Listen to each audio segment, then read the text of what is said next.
Hi all, Rob here from Way Out West.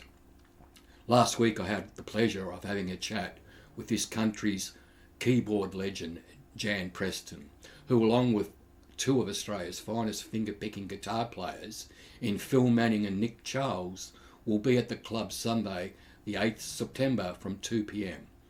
Here is a quote from Crossroads, France. One of the best pianists of our time, Preston masters the piano like a maestro juggling the keys. Her voice is suave and sensual with finesse and sensibility. End quote. If you like ragtime and boogie woogie, this show is for you. You can book a ticket from our website or purchase at the door. So sit back and enjoy the interview, and please hit the like and subscribe button. And as always, my friends, rock on.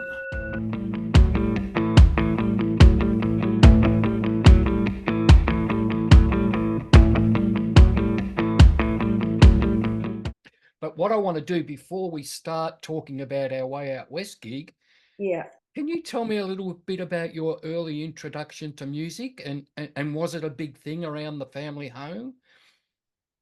Yes. Well, no one was a musician. We come from a very small town, quite difficult place, really. Very little opportunity down there, Greymouth, Yeah. on the west coast of the South Island of New Zealand. And my parents sort of had nothing, really. But somehow or other, my father, who I know it's a cliche, Rob, being a Kiwi, but he actually did have a fish and chip shop, and he bought the piano. And my parents loved music, but they never had any opportunity. My older brother played first, then my older sister and I. My older brother went on to play in the first original rock and roll band. He's 10 years older than me, so kind of almost Elvis Presley days. But yeah, so but we all learned classical. That's what you learned in those days. I've been to Greymouth. That can be a fairly cold place, can't it? It's raining all the time. Yeah. They say it's either, about to rain, finish raining, or is raining. It was funny actually. Bass player and drummer and I toured down there a couple of years ago, and we'd had some wonderful times up further north in the South Island and on the east coast of the South Island, which really, Rob, was always a mystery to me. We never went to the east coast. We never went anywhere. And we drove into Greymouth, and it was just so dismal. It was grey and raining, and the boys just went, God, Jan, why did you book a gig here? And as soon as I got there with this grayness and desolation, really, my spirits just lifted. I felt so happy and so a feeling of belonging because for all that, I did have a happy childhood. Cool. And when did you start playing in bands? Well, I started playing classical, and I played classical for lots of years. And through, I don't know, some of your blues fans may have heard of Midge Marsden Yes, from yes. New Zealand. Yeah, he's probably our grandfather of blues in New Zealand. And I started playing, he had a band called Midge Marsden and the Country Flyers. And they said, Jan, you should play keyboards with us. And I didn't have a clue, not a clue, but I greatly appreciate the opportunity that Midge gave me. And moreover, kind of going around to his house, Rob and Mitch, he's just got such incredible passion and enthusiasm for blues, Texas boogie, lots of related styles. And he'd say, listen to this, listen to this, listen to that. And he'd be changing records and leaping around the room. And he really opened me up to the style. Yes. Oh, fantastic. And I believe you guys you were in a band, was it Coup d'etat? Or you had a number one hit, didn't you guys, over there? Yes, yes, back in the day, Yeah. an unhappy pop star, you could say I was.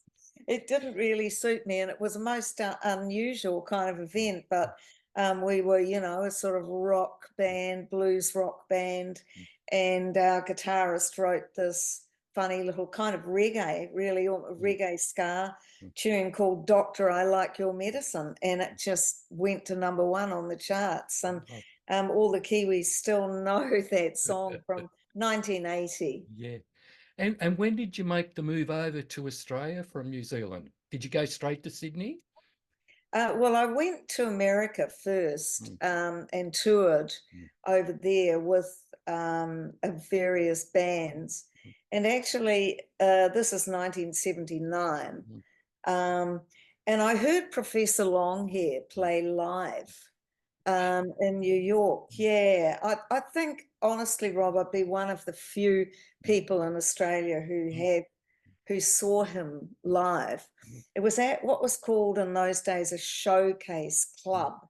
So people sat, and there was Professor Longhair with his band, and the album that was out, because Professor Longhair had sort of not been piano playing for doing his music career for a number of years, but he came out with this new record live on the Queen Mary that Paul and Linda McCartney recorded on their boat, the Queen Mary, and it revitalized and reignited his career. So these concerts were sort of from that live on the Queen Mary vinyl, which I ran out and bought, and I thought, Yeah. I want to play that groove. Yeah. And it just turned me on. So although I've not got a real feel for the big New Orleans grooves, I certainly, it turned me on, and I thought, I want to play that. Yeah. And that was 79. And then I moved to Australia straight to Sydney in 1980.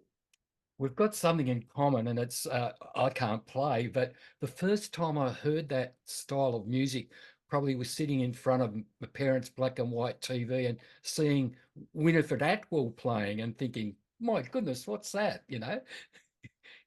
Yes, well, my mother had a Winifred Atwell album, and Down in Greymouth there, and I heard it, and that sort of ragtime. I actually didn't intend playing, Rob. I just, No. I'm in my studio. I've got keyboards and grand pianos and all around me.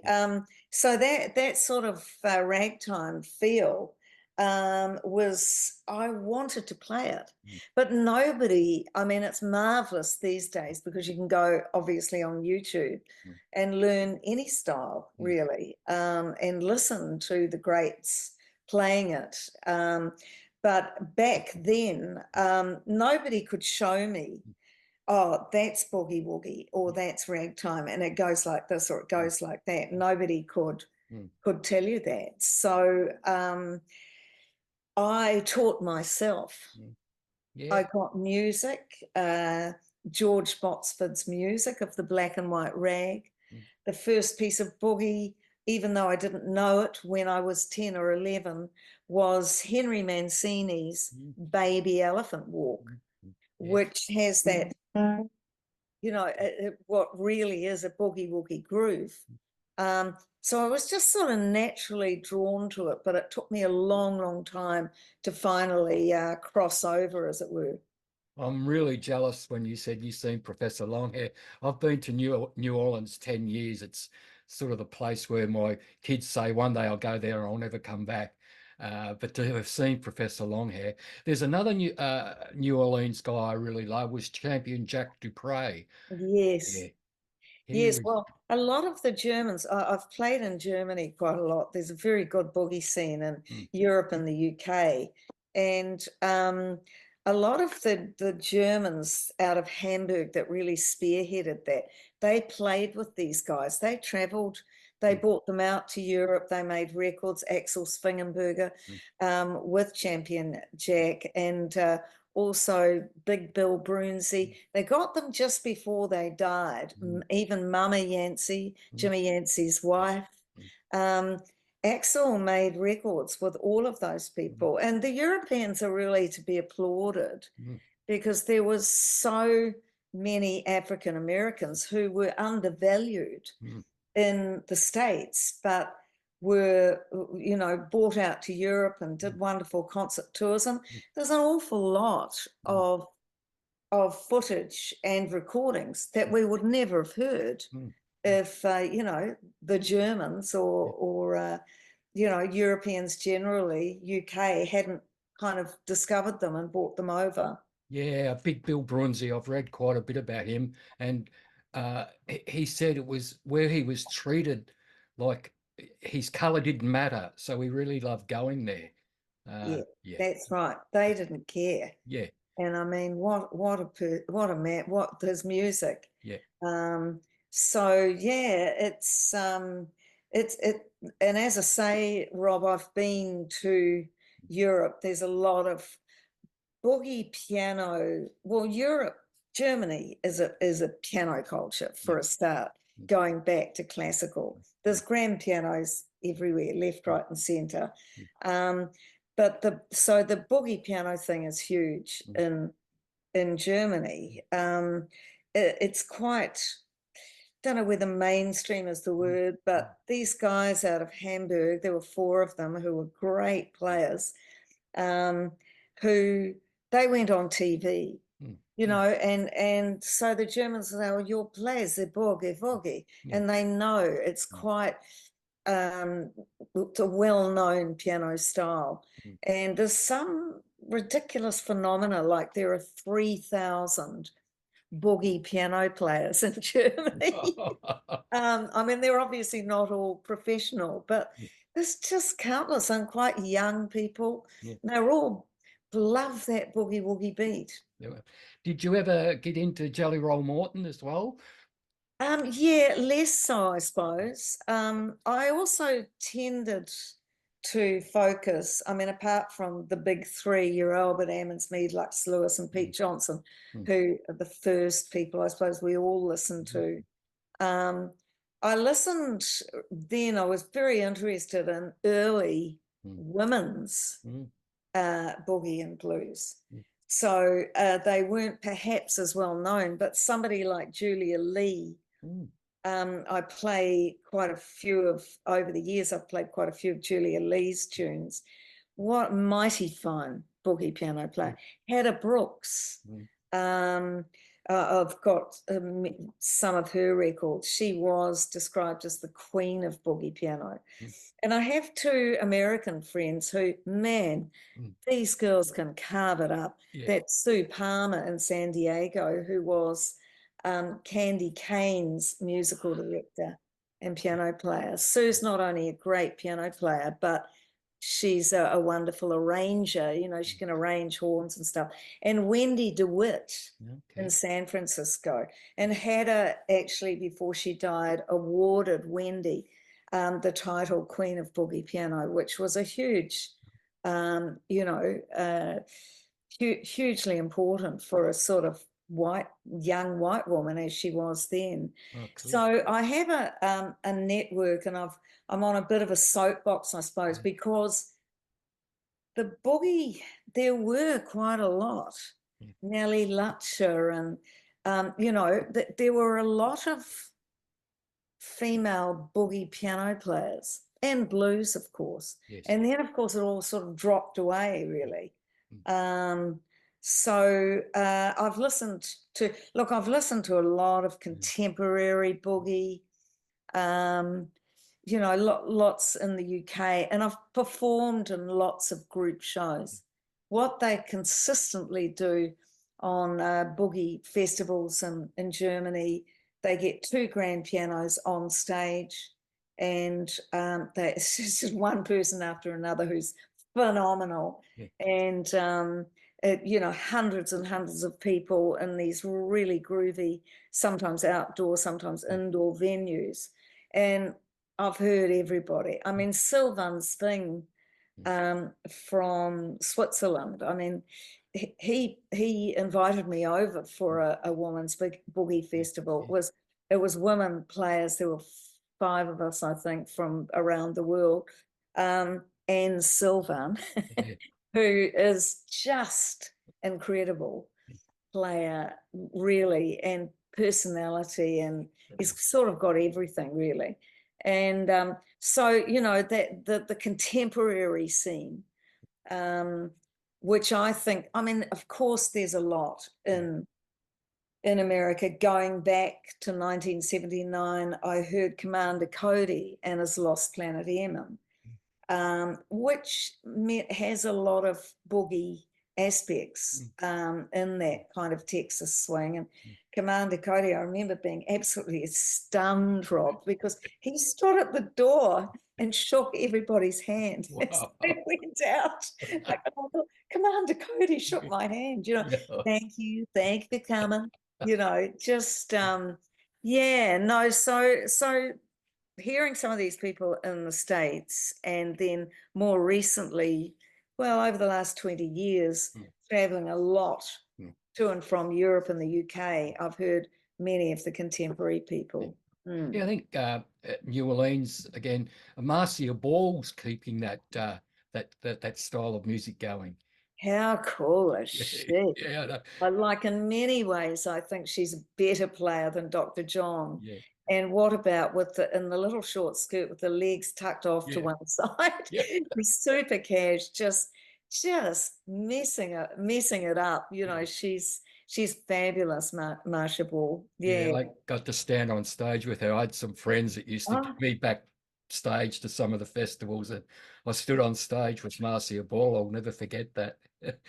Now, apart from being such a remarkable piano player, a songwriter, a singer, fantastic singer, you do a lot of work in the film score and TV score music. How did you get into that? And I'm really fascinated to hear that you also score silent movies.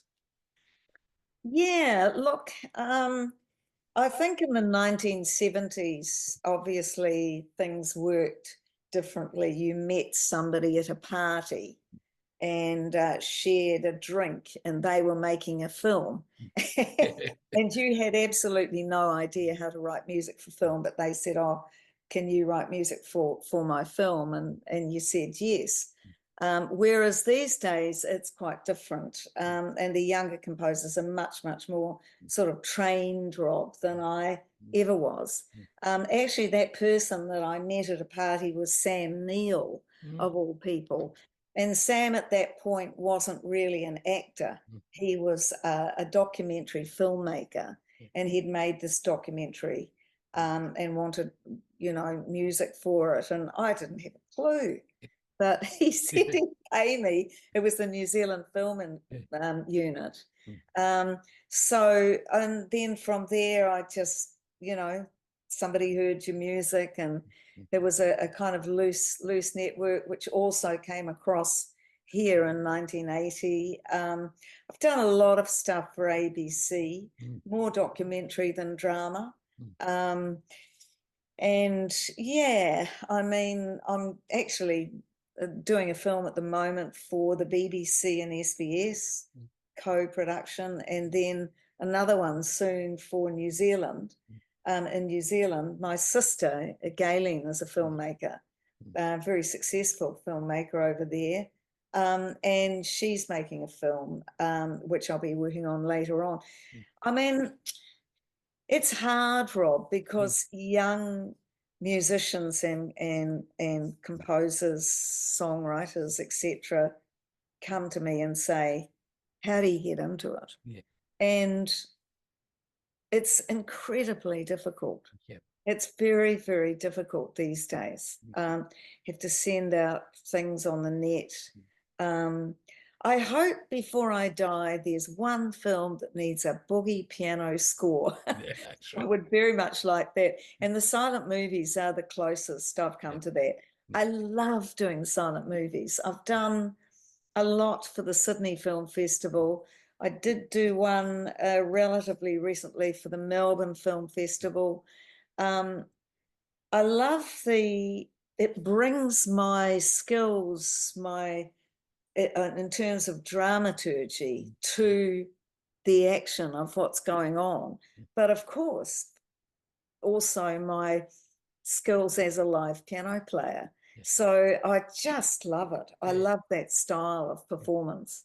That's interesting. I just recently we had Brian Catt at the club, and I interviewed him, and similar with the film thing. He fell into it, The Morning of the Earth and Alvin Purple. Like he didn't know what he was doing either. He just said yes, and then the rest's history. It sure is. It Yeah. sure is. Yes. Well, my motto has always been get the job and then work out how to do it. And there's nothing wrong with that. I think in any industry, in anything that you're doing, Yeah. to a certain extent, you do learn on the job, but you do have to learn quickly. Yeah. Did I hear an interview with you last night with Max Crawdaddy? Yes. Cool. Yeah. It was great to talk to Max. No, Yeah. he's a great supporter of Way Out West. He doesn't live far from the club, so hopefully he'll pop in. He does pop in He from time said to he time. would. Yes, Oh, he said he fantastic! would. Yeah. And you Yeah. have another upcoming radio spot shortly, I think, with Brian Nankervis. Tell us about that. Our listeners can have a listen into that. Yes, well, it was a couple of years ago, 2 or maybe Yeah. even 3 years ago, that I went on Brian's show, and it was organised through a publicist, Tracy Routledge, and it was set up for, I think it might have been, maybe it was the Friday then, or whether a show was Saturday morning, maybe it was the Friday. But anyway, it turned out that I was locked in to go on as a Brian's show. And it turned out that it was grand final between Collingwood, was it Collingwood and Fitzroy, or something like that. And so the publicist got this panicked last minute phone call. We can't have Jan on. We're doing the whole program. It's just been taken over with grand final. And she rang me and said, no, it's Collingwood's in the grand final, on Saturday. He can't do it. And I said, oh, well, I wonder what the Collingwood theme would sound like as a boogie. Because some of your listeners may have seen me on Spicks and Specks playing, various things in the boogie style. And this is something that those early greats who sort of quantified the style, Mead, Lux, Lewis, Albert Ammons, Pete Johnson, we as boogie piano players were expected to be able to do that, Rob.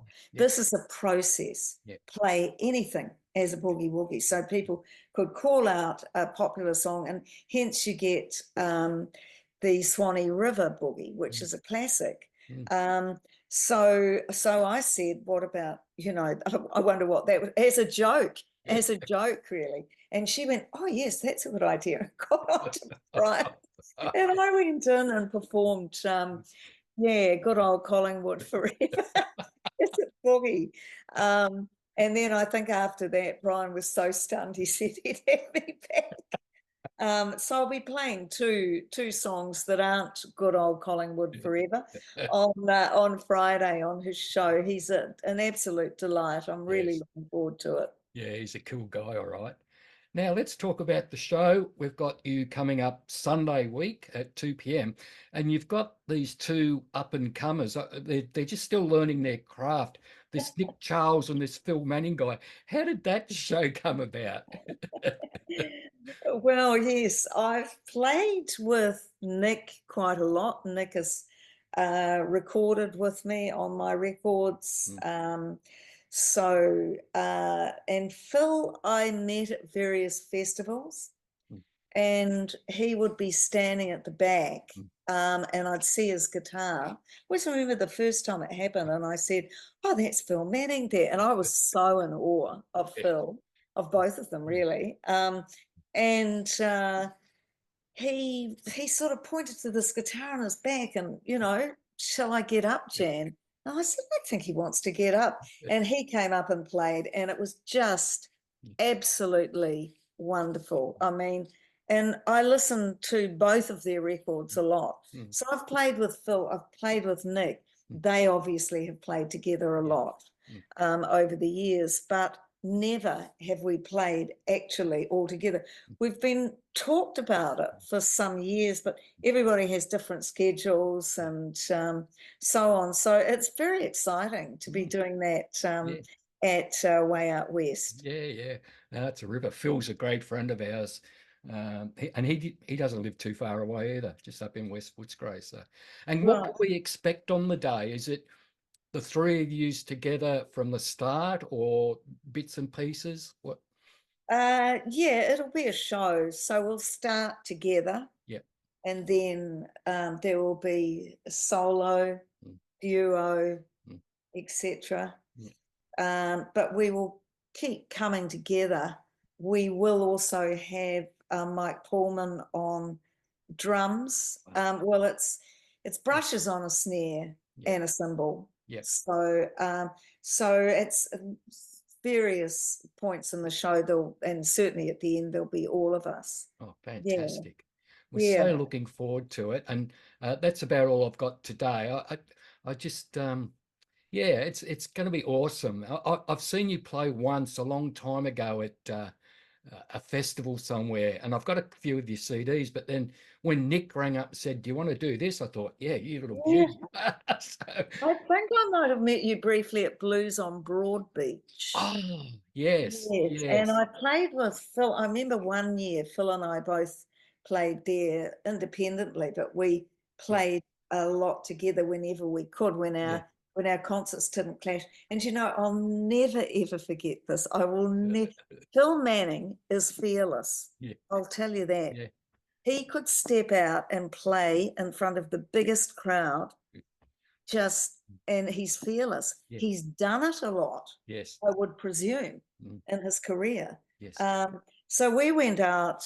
It was a terrible turn of events, and that Blues on Broadbeach, which is always fine and always on the beach.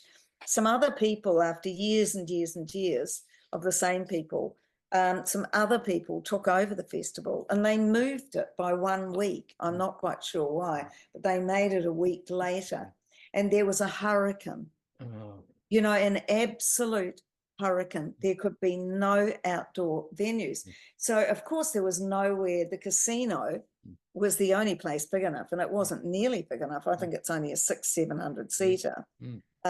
So Phil and I were transferred, and this hurricane was sort of around the whole of Australia. So a lot of the Melbourne musicians were stuck because they couldn't get into Gold Coast Airport.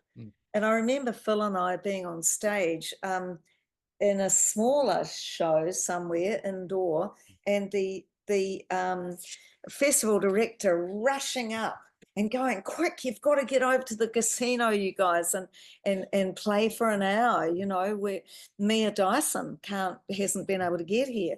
So we went straight into, they had a car waiting and took us over there, straight on stage. Phil, totally unfazed, bro. Totally unfazed. Went out there, started, did this. It was just the most exciting show. And we just did, it was to be a 40-minute set. And after 40 minutes, Phil comes over playing, and it was really loud, and there were 700 people out there. And he turned his back just slightly to the audience and said loud enough for me to hear, which was quite loud, "Mia Dyson's still stuck at Melbourne Airport. We've got to do another 15 minutes." And we, right, okay, and off we went. I love his songwriting, both of them.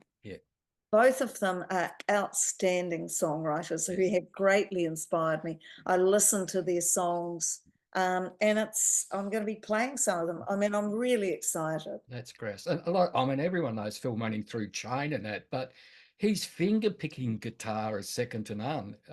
He's fantastic with, his solo albums. You're right with his songwriting. It's fantastic. And he's got this instrumental called Migrant's Dance. Oh, geez, I love that. Wonderful. That's outstanding. Yeah. I mean, they've both got, I have a theory about a lot of the very, very kind of cred and unique blues musicians. Many of them played with Dutch tildes. And I played once with Dutch tildes, absolutely terrified. It's a looseness. It's a kind of folk blues, really. And Phil's got that, and Nick's got that. A very close friend here in Sydney, Jim Conway, who sadly can't play anymore due to his health, but he's got it too. You know, it's like they're right inside the style. And yeah, I mean, when I played with Dutch at the Nimitabel Blues Festival, as I recall, and he was going on stage, I'd watched him for years and just loved him and his songs, and he's just riveting. And he said, Jan, would you like to play with me? And I said, oh gosh, Dutch, I'd love to. And he said, I said, what do you want to play? And he said, some of the boogie woogie. And I said, oh, great, Dutch. I said, what key? He said, key of C, the white man's key. And he claimed that B.B. King had said that to him, Rob. Wow. He had said to him, the key of C is the white man's key. Well, it's the white notes on the piano largely. So yeah, and then we met up again at another festival, and Phil was playing at that one. That was in New Zealand as well. And I listened to the CD Dutch. I'd only just met him. I've got it just here, which says, Jan, I love you already. Dutch. Oh, wow. Yeah. And I love this. I'm a blues man. So yeah, it's I've had a lot of inspiration from the Melbourne blues scene. When you were talking about Big Bill Brunsey before, Dutch Tildes was a huge fan of Big Bill Brunsey. Yeah, well, everybody was. Yeah. What a voice, and what a star. God, he meant it. That's right. All right, Jane, it's just been absolutely lovely talking to you. Safe travels. We'll see you Sunday weeks at Way Out West. So all the best, and looking forward to catching up. Terrific. Thanks so much, Rob. No worries. Thank you so much.